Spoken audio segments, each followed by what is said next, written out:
My own daughter screamed at me across a restaurant table in front of her husband and children. "You're a burden to our family. Go away."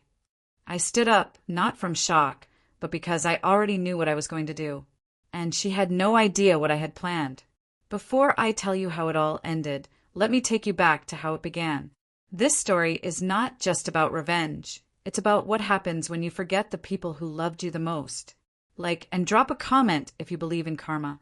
Don't subscribe to the YouTube channel, but stick around for more revenge stories like this. My name is Brenda. I'm 71 years old, but my story began 55 years ago when I was just 16, newly married, and already learning what it meant to sacrifice everything for family. I raised 2 children, worked double shifts, and gave up my own dreams so they could live better than I ever did. But somehow the more I gave, the more they took. Especially my daughter, Nicole. Nicole was my pride once. Now she was my pain. Everything started to change after my husband, Frank, passed away. He'd been my partner in everything, my rock, and the one person who always had my back. When cancer took him away 3 years ago, I fell apart. But Nicole didn't give me time to grieve. She said, "Mom, you need to be strong. You're not the only one hurting." I nodded, thinking she was being practical. But what I didn't realize then was that she meant I needed to carry on alone. At first, Nicole would visit every weekend. Her 2 kids, Ellie and Jonah, would play in the living room, and I'd make my famous peach cobbler. It felt like I still had a family. But soon the visits stopped. Then came excuses, school events, work trips, sick kids. One weekend I called her. "Hi, sweetheart, are you still coming today?" Her voice was sharp. "Mom, I told you. We're busy. You can't expect us to revolve our lives around you." I was quiet. "I just miss you all." "Then come live closer," she snapped. "Or better yet, move in with us so you stop calling every time you feel lonely." I paused. Move in. It didn't feel like an invitation. It felt like guilt. Still, I agreed. That's when things got worse. Nicole's home in Fernbridge Heights was nothing like my quiet little house in Marlow Bend. It was big, cold, and filled with rules. No TV after 8. No phone calls after dinner. No touching the thermostat. I felt like a guest in my own daughter's house. Her husband, Drew, barely spoke to me. When he did, it was always something like, "Brenda, can you turn the volume down?" Or, "Did you forget to rinse your plate again?" It got to a point where I stayed in my room most of the time. I read books, watched old movies on mute, and waited for someone to knock on my door. No one ever did. One morning, Nicole walked in with a folder. "I need you to sign this," she said. "What is it?" "A small paper saying you're giving up rights to your house. We're planning to sell it so we can build a pool for the kids. You're living here now, so you don't need it, right?" I stared at her. "That house, that's where I raised you." She rolled her eyes. "And now you're raising our water bill. Come on, just sign." I didn't, and that was the beginning of the war. Nicole stopped talking to me. Drew put a lock on the fridge and said it was to stop snacking after hours. Ellie stopped hugging me. Jonah called me the old lady. Still, I didn't leave. I thought maybe if I stayed, they'd remember who I was, what I did for them. One night, I overheard Nicole and Drew whispering. "We can't keep supporting her," Drew said. "She's just a burden." "She's my mom," Nicole whispered. "Then act like it," he hissed. "Or you deal with her alone." That word, burden. I didn't sleep that night. I stared at the ceiling, thinking of every night I rocked Nicole to sleep when she had nightmares. Every birthday party I planned. Every school play I clapped for. All forgotten. The next day, Nicole asked me to join them for dinner at a fancy restaurant in downtown Fernbridge Heights. She said she wanted a fresh start. For a moment, hope bloomed. I wore my best blue dress. I even got my hair done at the local salon. The woman there said I looked like a queen. When I got to the table, Nicole was already sipping wine. Drew barely looked up. The kids were glued to their phones. We ordered steak and lobster. It felt like old times. Nicole even laughed at one of my jokes. But then dessert came, and so did the truth. "Mom," Nicole said, putting her fork down. "We need to talk." My smile faded. "What is it?" She took a deep breath. "You can't stay with us anymore."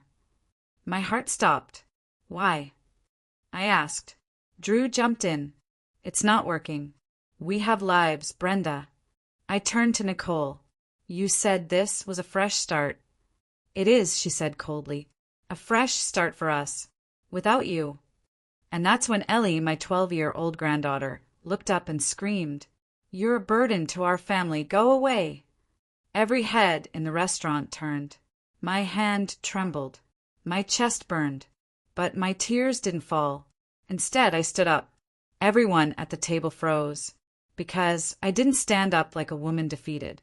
I stood up like someone who had just remembered something very important. Something they had all forgotten. That I wasn't always this quiet. That I wasn't always this broken. That I still had something left. And they were about to find out exactly what it was. But not here. Not tonight. Let them think they had one. Let them laugh over their plates and feel smug about getting rid of the old woman. Because what they didn't know was, I had already started planning everything. And this wasn't the end. It was just the beginning. The silence in the restaurant stretched long after I left the table. I walked out with my head held high. Not a single tear fell.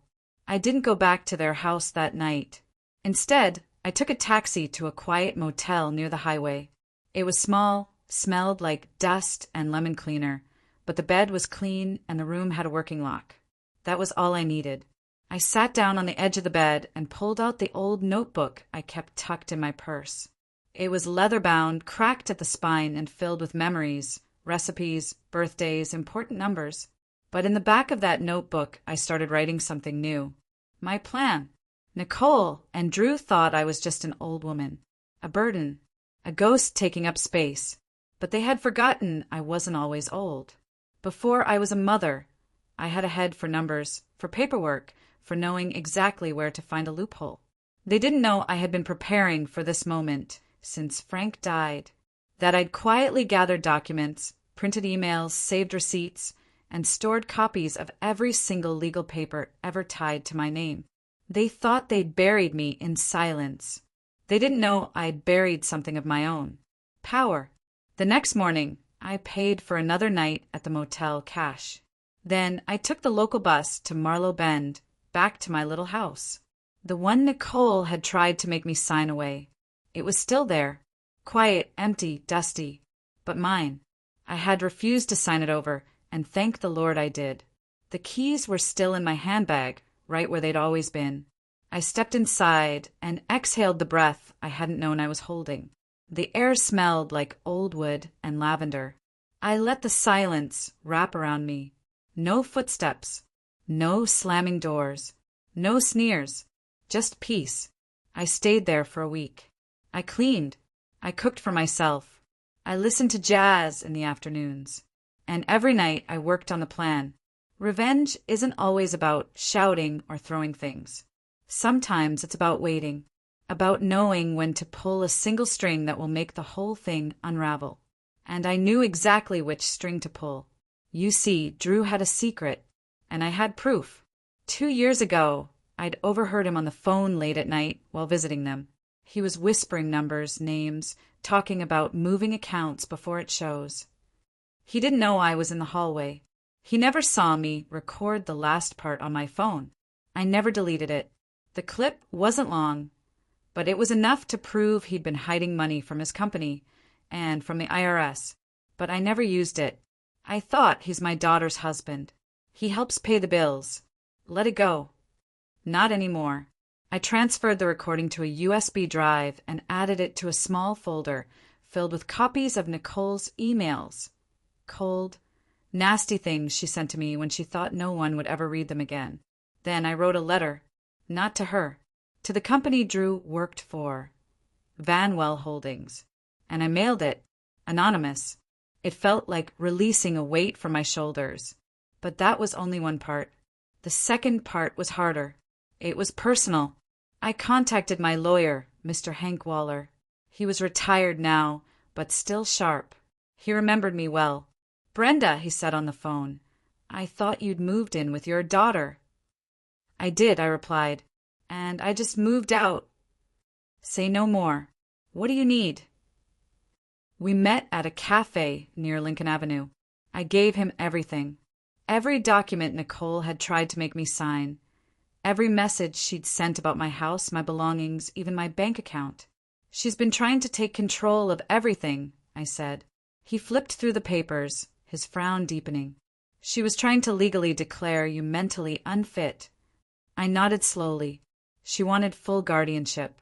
She was preparing to sell your house and take control of your savings. "She called me a burden," I whispered. His hand tightened into a fist. "Not anymore." He filed a cease and desist that same afternoon and froze any pending claims she might have started on my assets. I had taken back my name, my home, my power, but I wasn't finished. I needed them to feel what I felt. Not just the sting, but the silence, the cold echo of being forgotten. So I stayed quiet, and I waited. 2 weeks later, I got a call. It was Nicole. "Mom." Her voice sounded cracked, tired. I didn't answer right away. "Mom, are you okay? Where are you?" I didn't mean what I said. I said nothing. She spoke again, faster now. "Please, just tell me you're all right." Still, I stayed silent. "Drew's company got some kind of complaint. They're investigating him. Everything's falling apart." I hung up. I didn't need to say anything. Not yet. That night, I baked a peach cobbler and left it on my front porch with a note for the neighbors. Then I turned on the old TV and sat back, smiling as the news played. Van Well Holdings under review after anonymous tip exposes internal fraud. CFO Drew Wallace currently suspended during investigation. Nicole had married a man who cheated everyone, and now the world knew. The phone started ringing every day after that. Calls, texts, emails. I didn't answer any of them, but I knew the next strike needed to be louder, sharper, the kind of strike that would make them look around and realize she's not just gone, she's in control. One morning, I called Hank again. "Remember when I added Nicole to my life insurance and bank accounts after Frank passed?" "Yes.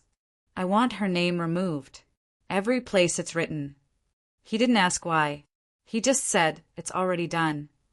I was finally free, but they weren't. 3 nights later, there was a knock on my door. I opened it slowly, and there stood Nicole. Her face was pale, eyes red, makeup smudged. "Mom," she whispered, "please, let me in." I didn't move. "I need your help. We need a place to stay. Drew, he might go to jail. The kids," she broke into sobs. Behind her in the distance was her car, loaded with suitcases. They had nowhere else to go. And in that moment, I looked down at my daughter, who once screamed that I was a burden. I stared at her, silent, unmoving, until I finally said, "Go ask your husband if he still thinks I'm a burden." Then I shut the door, but just as I did, Jonas screamed from the car, "Grandma, help. Ellie's not waking up." I froze. My hand slipped from the doorknob. The cobbler I had baked dropped from my other hand, crashing onto the floor. The silence was over, and a new storm had begun. I didn't think. I rushed past Nicole like the wind and ran straight to the car. Jonah was in the back seat, banging on the window with his tiny fists, tears rolling down his cheeks. "She's not waking up. Grandma, help her. Please." I yanked the car door open and found Ellie slumped in her booster seat, her head tilted to the side, mouth slightly open, her little hand limp on her lap. "Ellie," I said, my voice shaking. I reached out, gently touched her forehead. It was burning hot. Her lips were dry and cracked. Her breathing was shallow, wheezing, like air being sucked through a pinhole. "She's got a fever," I muttered. Nicole came stumbling behind me, mascara streaking her cheeks. "She's been sick since yesterday. I didn't know it was this bad." I didn't waste another second. "Move over," I barked. climbing into the driver's seat. We're going to the hospital now. Drew was nowhere in sight. The tires screeched as I pulled out of the driveway and sped down the narrow roads of Rosefield Heights, heading towards St. Mercy's Hospital. Nicole sat in the back seat with Ellie, holding her hand and crying quietly. Jonah held my shoulder from behind. I'm scared, Grandma. I know, sweetheart, I said, keeping my voice calm. We're going to fix it. She's going to be okay. At the hospital, I ran in with Ellie in my arms, shouting for help. Nurses rushed forward with a gurney. Nicole followed close behind as they wheeled Ellie away down the hall. A nurse turned to me. What happened? She's had a fever. Hi. At least since last night. Her breathing's shallow, I said quickly. Nicole stood beside me, trembling. I didn't realize I thought it was just the flu. The nurse looked at us with a tight frown, then disappeared through the double doors with the rest of the team. We waited for 2 hours. In that cold, white waiting room, Nicole sat curled up on a plastic chair, eyes vacant. Jonah fell asleep with his head on my lap. And me? I was quiet, but inside, a fire was building. How do you ignore your own child's cries? How do you call your mother a burden and then show up at her doorstep when you've run out of road? I could have locked that door and never looked back. But Ellie was innocent, and so was Jonah. Finally, a doctor came out, clipboard in hand. She's stable, he said, but it's good you brought her in when you did. Another few hours, and we'd be having a very different conversation. Nicole burst into tears. I held her, stiff at first, but then I softened. I didn't know, she whispered again. I didn't know it was this serious. I didn't say anything, because sorry is easy when you're desperate. It's harder when you're in control. They kept Ellie overnight for monitoring. Nicole stayed at her bedside. I took Jonah home with me. He had a peanut butter sandwich and fell asleep hugging one of Frank's old t-shirts. The house was quiet again, but different this time. I sat at the kitchen table, staring at the envelope I'd placed there 2 nights ago. It was the final part of my plan. Inside were copies of Drew's fraudulent investment files I had printed months ago from a shared email he forgot to log out of on my old laptop. I had included transaction screenshots, fake tax records, even photos of 2 checks written under false names. I had planned to send it to the authorities next. But now, I hesitated, because if Drew went to jail, Nicole would fall with him. The kids, they have nothing. And as angry as I was, I loved those kids. So instead of mailing it, I made a copy and put the original back in the drawer. I needed time. I needed to think. The next morning, Nicole came to pick up Jonah. She looked exhausted, older than she had 2 days ago. Thank you, she whispered.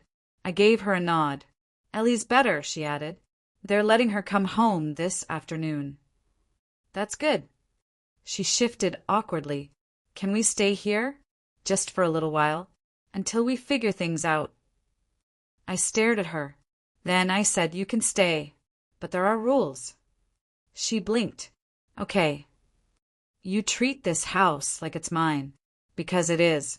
You treat me with respect. And you tell me the truth. No more lies. No more secrets. If you want to stay under my roof, you play by my rules. Nicole nodded slowly. Yes, I understand. I let her back in, but I didn't trust her. Not fully. And I still hadn't forgotten what she said at dinner. You're a burden to our family. Go away. Those words didn't fade. They just waited. That evening, as Ellie napped on the couch and Jonah colored pictures on the floor, Nicole stood in the kitchen, hands shaking, holding a small slip of paper. What's this? She asked. I turned. What does it say? It's from the bank. It says the account I used is frozen. Yes, I said calmly. I had the lawyer pull my name from everything. That account was tied to me. It's mine now. You can't do that, she snapped, her voice rising. I can, I said, and I did. Her face turned red. What about the kids? What about groceries? Rent? You'll have to ask Drew. Drew is gone, she blurted. He left. This morning. I don't know where he went. I blinked. He left you. She looked away. He said everything's falling apart, and he didn't want to be around when it collapsed. I should have felt pity, but I didn't. I felt something else. The kind of cold, firm resolve that only comes when you've been pushed too far. He left you, I repeated. She nodded. I walked to the living room, picked up Jonah and kissed his forehead. Then I turned back to her. Then I guess we'll see what kind of mother you are now. She stared at me, stunned. But just then, there was a loud crash outside. I ran to the window. A black SUV had slammed into the front gate of my property. It was smashed in, metal bent, bricks broken. And standing outside the vehicle, swaying, was Drew, drunk, holding a bottle of whiskey in one hand and a gun in the other. Jonah screamed. Nicole froze, and I whispered he came back. I told Jonah to go to the bathroom and lock the door. He didn't ask questions, he just ran. Nicole was rooted to the floor, eyes wide, hands trembling as she stared out the window. He's drunk, she whispered. Oh my God, he's drunk. And armed, I said, reaching for my phone. No signal. I looked down at it, my fingers shaking, and saw it. Asterisk, asterisk, no service, asterisk, asterisk, flashing across the screen. Of course, the storm last night must have knocked out the signal tower nearby again. Rosefield Heights had always been a dead zone during heavy weather. Nicole was crying now, full-on panic setting in. He's going to hurt someone, she choked. I know, I said calmly, even though my heart was thudding in my ears. I need you to stay with the kids. Lock the back door. Don't open it for anyone but me. What are you going to do? I looked her straight in the eye. Handle it. I grabbed the old wooden bat Frank used to keep by the pantry. It wasn't much, but it was better than facing Drew empty-handed. Then I stepped outside, my knees stiff but my back straight. Drew was standing crooked near the SUV, mumbling to himself. The front of the vehicle was smoking, the metal crushed from where it hit the gate. He saw me and pointed the gun in my direction. I knew it, he slurred. You turned her against me. You stole my family. I didn't flinch. You did that yourself, Drew. Don't lie to me, he yelled, stumbling forward. I moved slowly, keeping the bat behind me hidden. My eyes didn't leave his. She came back to you because she's weak, he growled. And you think you can replace me? Live in your little house like nothing happened. She came back because you failed her, I said firmly. And if you want to shoot me, go ahead. But I'm not scared of you. He raised the gun. For 1 second, the world stopped. Then, a voice cried out from behind the porch. Daddy, no. Jonah. I turned. He had slipped out the back door somehow, and now stood barefoot on the porch steps, looking at Drew with wide, tear-filled eyes. Don't hurt Grandma. Nicole screamed from inside the house. I heard the door swing open, her voice shrieking Jonah's name. But it was too late. Drew dropped the bottle. The crash echoed through the yard. His hand trembled. Then the gun lowered slowly. He looked at Jonah like he was seeing him for the first time. I'm your dad, he muttered, almost to himself. I'm your father. But then the sirens came. Red and blue lights flashed at the end of the road. Someone must have seen the crash and called it in. Drew turned around, eyes wild. No, he said, backing away. He stumbled toward the SUV, tried to open the door, but it wouldn't budge. He kicked it, cursed, dropped the gun. 3 officers pulled up, guns drawn, shouting for him to freeze. He ran. They tackled him before he reached the bushes. It was over in seconds. Nicole clutched Jonah, sobbing. I walked over, picked up the gun from the grass, and handed it to the nearest officer. He was threatening us, I said quietly. You might want to check his blood alcohol level. The officer nodded. We will. Drew was screaming in the background, begging for them to let him go, cursing my name. But no one listened. They cuffed him, shoved him in the back of the cruiser, and drove away. I stood on the porch, holding Jonah close, my body finally trembling as the adrenaline wore off. Nicole sat on the steps, silent. And Ellie? She had slept through it all. The next morning was quiet. Still, the kind of stillness that feels both peaceful and heavy. Nicole made pancakes. Jonah helped stir the batter. Ellie sat at the table with her favorite pink blanket wrapped around her, watching cartoons. It almost looked like a normal morning, but I knew it wasn't. Nothing would ever be normal again. Drew had been arrested on multiple charges: drunk driving, illegal possession, threatening with a deadly weapon. I didn't know how long he'd be in jail, but I suspected it'd be enough. Nicole didn't ask to visit him. Instead, she spent the next few days glued to the couch or pacing the floor, checking her phone every hour. And I finally made a decision. I walked into my bedroom, pulled the drawer open, and took out the envelope again. The one with the documents that could ruin Drew completely. They didn't just prove he was a criminal. They showed he'd been using fake companies to funnel money from other investors. Nicole's name was on some of the forms. If I turned them in, she might go down with him. But maybe that's what needed to happen. Because sometimes people don't change until they hit the very bottom. I drove down to my lawyer's office with the envelope on the passenger seat. It felt heavier than it should have, like it held more than paper, like it held years of betrayal, pain, and sacrifice. When I walked in, my lawyer, Mr. Hargrove, looked up from his desk. "Ready?" he asked. I hesitated, then nodded. "Yes, let's do it." We sat down together, and I slid the documents across the desk. This could bury him," he said after skimming the first few pages. "Possibly her, too." "I know." He looked at me. "Are you sure you want to go through with this?" Before I could answer, my phone buzzed. A text from Nicole. "Can we talk?" I stared at it, and then another message came in. "I found something. It's about the house, asterisk, asterisk." I frowned. What did she mean? The house? I left Mr. Hargrove's office without giving him a final answer. When I got home, Nicole was waiting for me in the kitchen, holding a crumpled piece of paper. "What is it?" I asked. She handed it to me. It was a letter from the county office, dated 2 weeks ago. Notice of foreclosure proceedings. Rosefield Heights, Lot 114B. My address. I blinked at it. "What is this?" Nicole looked panicked. "I didn't tell you before, because I thought Drew had fixed it. But it turns out he took out a second mortgage on the house." I stared at her.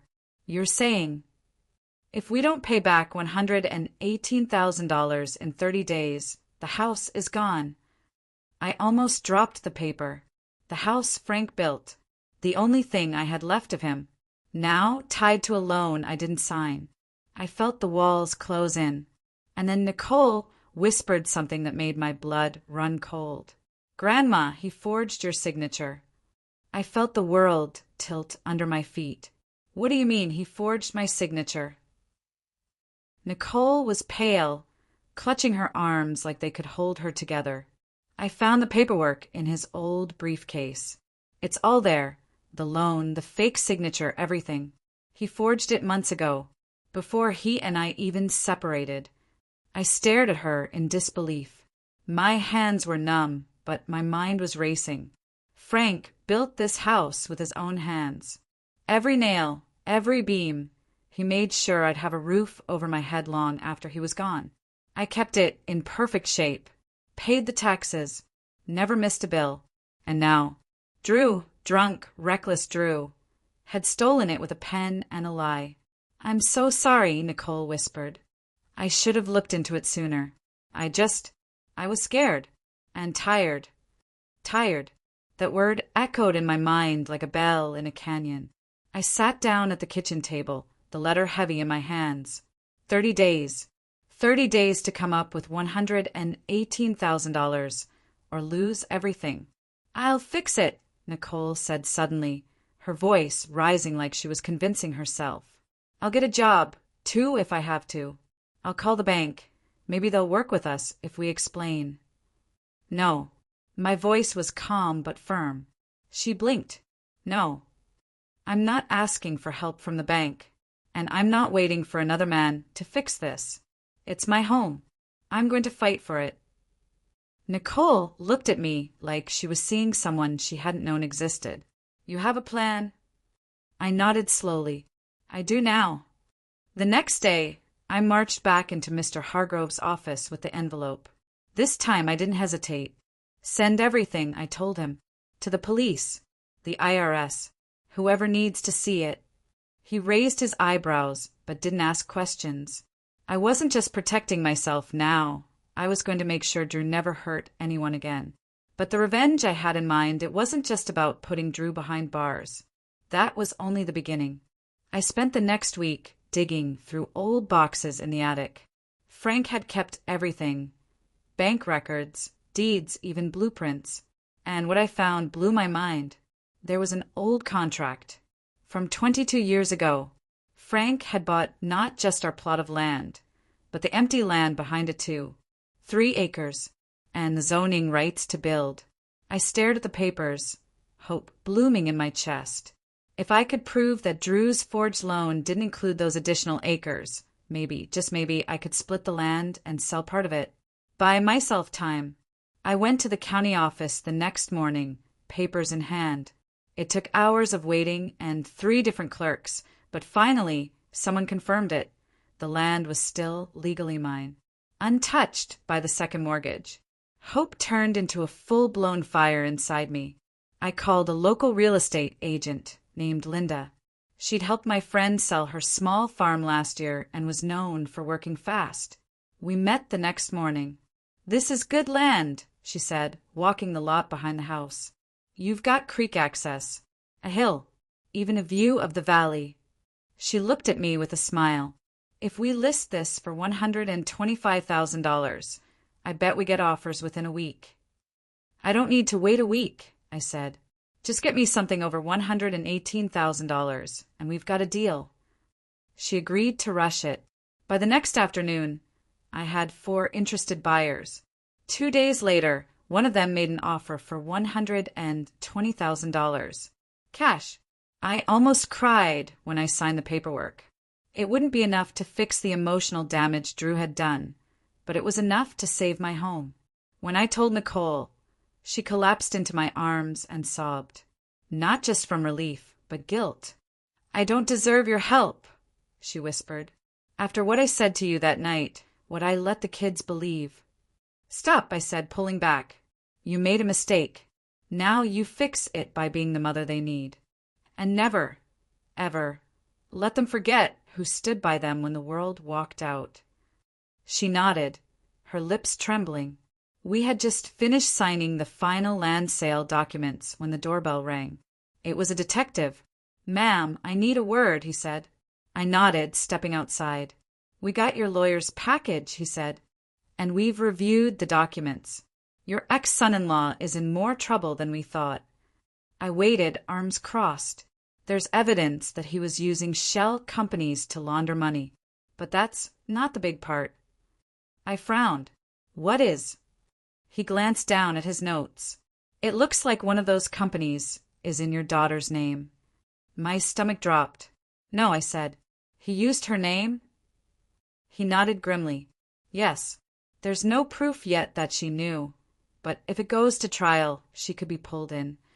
I stepped back, dizzy. Nicole might be dragged into court. Worse, she might be charged. That night, I sat at the kitchen table with her, laid everything out. When I told her the news, she went white. But I didn't sign anything, she said. I never even saw those papers. He used your name, I said gently. That's all it takes.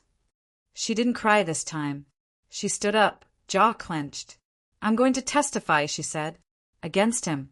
If it protects my kids and you, I'll do it. I stared at her. Are you sure? She nodded. It's time I stop running. The following week, she met with the district attorney. She handed over everything she knew, told them about the abuse, the manipulation, the forged documents, the threats. They were grateful, but also clear. If new evidence showed she had any involvement, anything signed, anything approved, she could still face charges. The worst part, Drew was fighting it. His lawyer was good, expensive, probably paid for with stolen funds, and he was pleading not guilty. It could drag on for months. Nicole tried to stay strong, but I could see the fear in her eyes. And that's when I decided to speed things up. I knew Drew's secrets better than anyone. I knew where he kept the hard drives. He used to brag about them, saying no one would ever find them. I made some calls. I tracked down an old friend of his, a guy named Hal who owed me a favor. After some nudging, Hal confessed. The drives were locked in a storage unit under Drew's cousin's name, out near the highway, Unit 204. I called the detective that night. "We've got the evidence," I said, "but you need to move fast." 2 days later, they raided the storage unit. The drives had everything: emails, transfers, spreadsheets, and a video file of Drew bragging about using Nicole's name. It was over. They arrested him again, this time without bail. Nicole sat on the porch that night, staring out at the stars. "He's really gone," she whispered. "Yeah," I said, "and this time he's not coming back." We sat in silence. Then she looked at me. "I owe you everything." I smiled gently. "You don't owe me. You just need to do right by your kids." And she did. Jonah started seeing a counselor.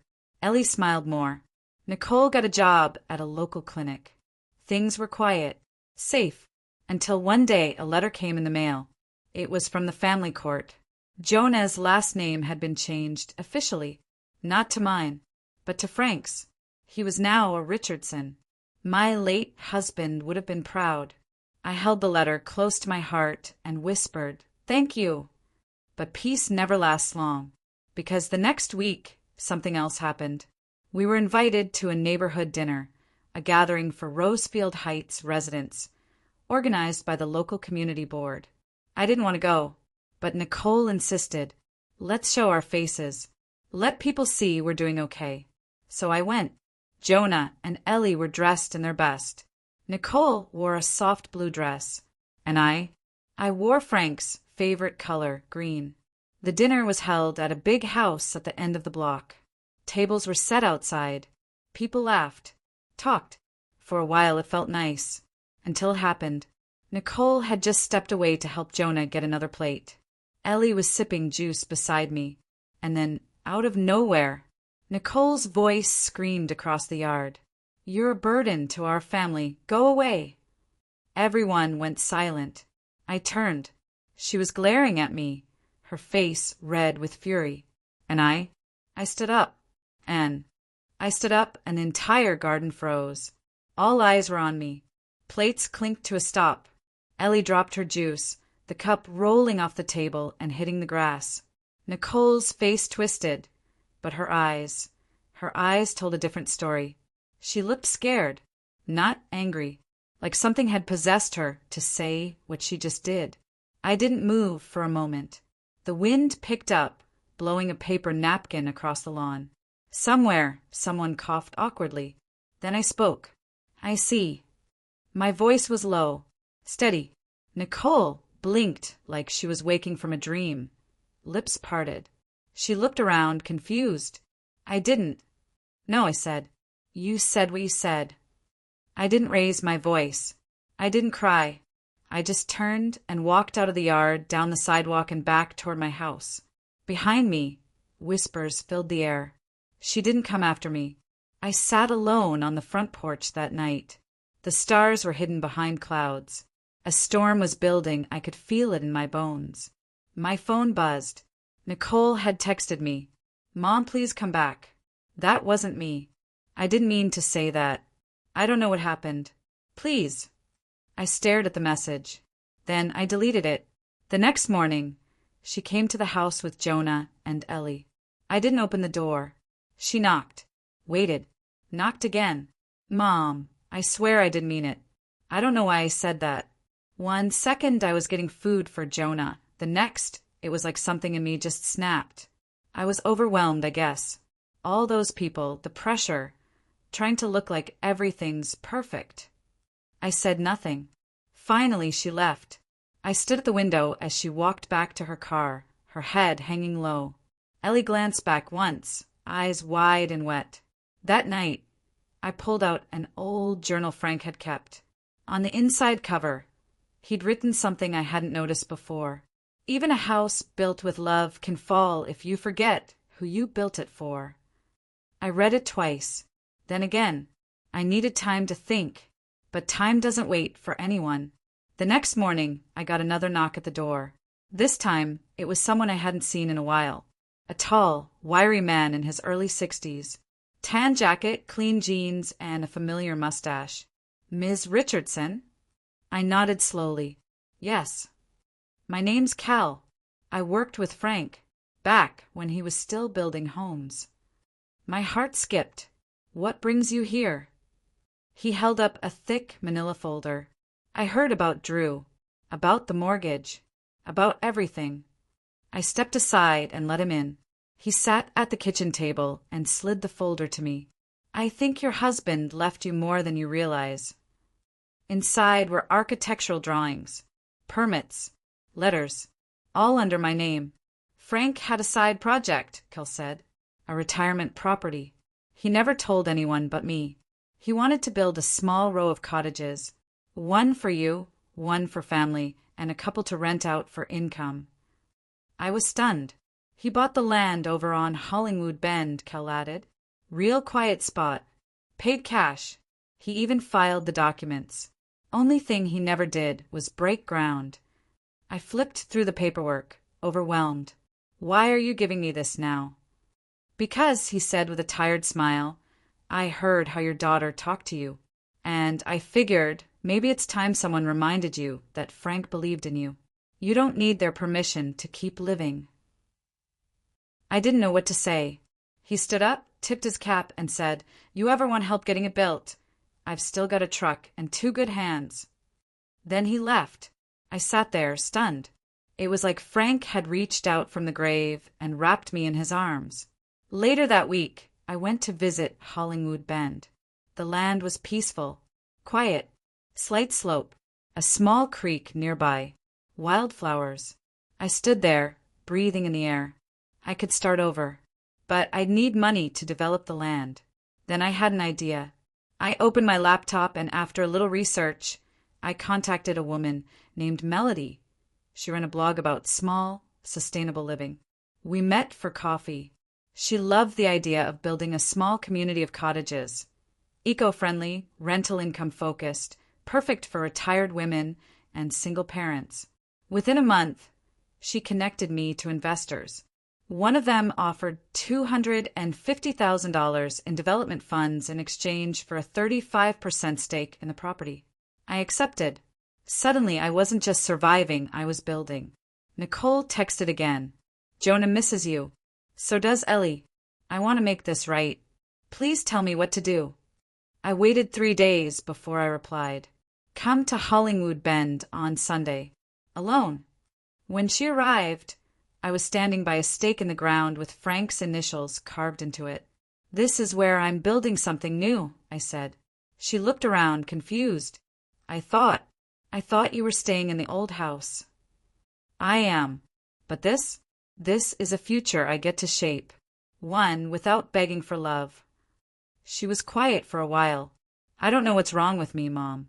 Sometimes I lash out and then regret it right away. It's like I don't feel worthy." I nodded. "That night at the dinner, you made me feel invisible again, like I was nothing." Her face crumpled. "I'm so sorry. I just wanted people to see us as a normal family. We're not normal, Nicole, but we could be real." She broke down crying, fell into my arms. I held her, but I didn't promise anything. She'd have to earn her way back in. That night, I went home and found a surprise waiting for me on the porch. It was a gift basket, filled with handmade thank you cards from Jonah and Ellie, some cookies, a framed photo of Frank and me, and a note. "You may have been a burden to us once, but now you're the foundation we stand on." Nicole asterisk asterisk. I didn't cry. Not yet, because the next morning everything changed again. I opened the mailbox and found a letter with a government seal. It was from the IRS, and it was addressed to me. Inside, a notice, an audit, not of Drew, but of me. Apparently, some of the funds tied to the land sale and investment had been flagged, and one of the companies Frank worked with 25 years ago had gone bankrupt under suspicious circumstances. Suddenly, I wasn't just building a new life. I was under investigation, and someone out there didn't want me to succeed. Because just as I put down the letter, my phone rang. A voice said, "We warned you to keep quiet." Then the line went dead. I stood frozen and realized this wasn't over. Not yet.